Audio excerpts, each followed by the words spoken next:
repent and continue on with your journey. As long as it was not an intentional act, things happen. Okay, now this is another big issue, dark entities and hell. So I decided that I would put together something and then I would read it, and then me and Jennifer would discuss it, because in a way, although me and my wife agree on most things, like all husband and wife, we have our disagreements.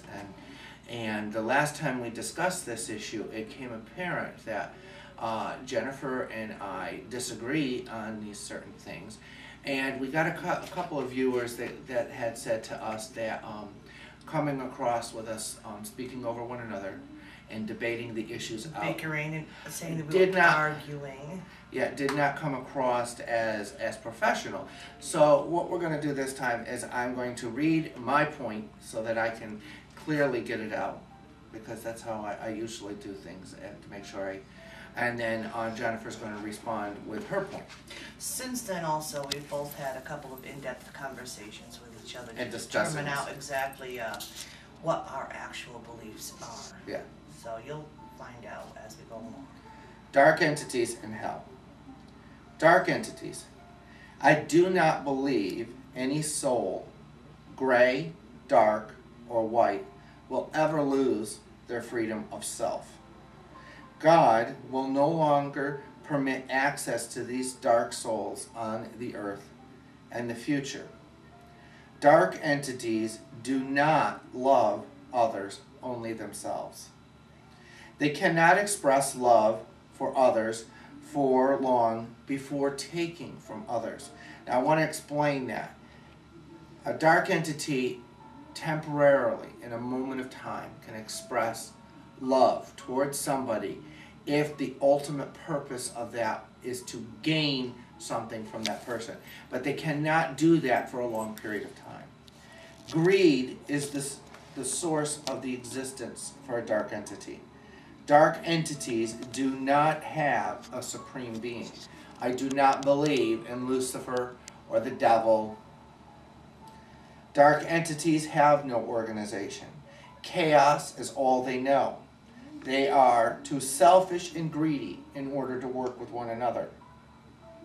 Dark entities are all about self and only leave a negative, awful energy, a residual energy left in the person that they have been around, place, or thing after being around a dark soul for too long.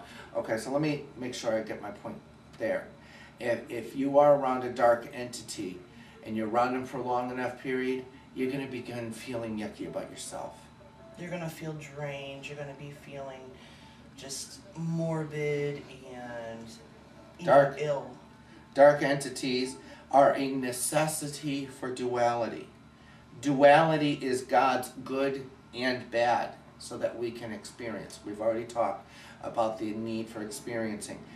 In order to experience, we needed to experience the good, the bad, and everything.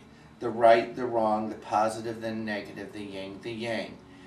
And everything goes hand in hand in duality. Dark entities are a necessity for our spiritual growth. As white souls, as those who are leading to be moral, respectful individuals and believing in a higher power, dark entities are a necessity for our spiritual growth. Without dark entities, we would not be able to experience all of God's creation. We would not be able to recognize love. We would not be able to choose right from wrong. Without dark entities, why incarnate into life at all on earth? If earth was like heaven, we might as well have just stayed home. Now, this is my thoughts on hell. I do not believe that the hell in the Bible exists. God did not create a place that sinners would be burned in a pit of hell for all of eternity. Dark entities return back into incarnation until their work is done. They will never go to hell. Dark souls will return to the other side and go to a place that my spirit guide has called solace. In the end, God will reward the dark entities, and I call this the divine love for the dark entities, for their necessity in his creation by reabsorbing them into the Godhead of the uncreated mass.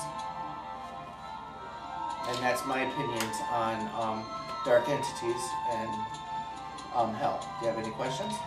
Well, it's just, well, I have my own thoughts, my own beliefs of heaven and hell, and I do believe that there is a God and there is a heaven, and once we cross over, we have our pets, families, and relatives there to greet us, and it's the most wonderful place that anybody could conceive.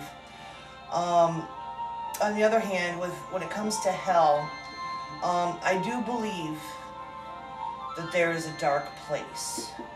I do believe that there is a hierarchy in this chaos and a lowerarchy in this chaos, whether it's ruled by fear or whether it's ruled by power. I do not know. I don't necessarily believe in the devil with the horns and the tail and you know, the whole biblical thing with Lucifer being cast out and ruling hell and fire and brimstone and all that kind of stuff. I don't necessarily believe in a hell as it's been described through the different Bibles or religions. I do believe there's a darker place. I do believe in demons and black souls and souls that do wreak havoc in our world in several dimensions. I do believe in the layers, the 7 layers, or what is it, 11 layers? No, Sylvia Brown talks about the 7 layers of creation below, Yeah, and the 7 layers above, and we're in the middle. The difference I think you're talking about the 11 dimensions. In the 11 dimensions, or the 14 layers of 7 above us and 7 below us, and the different layers and the different dimensions. I do believe at times the layers become thin between our dimensions, and things do get out and things do come through. Things that we don't necessarily understand or are supposed to comprehend. But a lot of things like that do wreak havoc. They do cause problems, and they do put the fear in a lot of people. And fear, to me, is the worst emotion that we could ever have, as far as you know, how strong it can be and how far it can make somebody go. Whether it's fear of fear of dying, or a fear of getting hurt, or fear has a big impact on our choices and what we make and how we do it. I'm just writing down fear because I want to talk about fear when you're done. I believe that fear itself is empowering, and as long as you are afraid, that's an open door. And with that open door, the chaos can come in. You need to surround yourself with the white light, and you need to give it to God. Just give your problems, all of your hurts, your woes, your concerns. Talk to God about that. Talk to your spirit guide about those things, and try to release that negative energy that's building up inside of you. Once you can release that negative energy, that fear that's building up inside you, God is always with you. You will always get the answer that you need to get in order to pull yourself through whatever it is that's burdening you. Whatever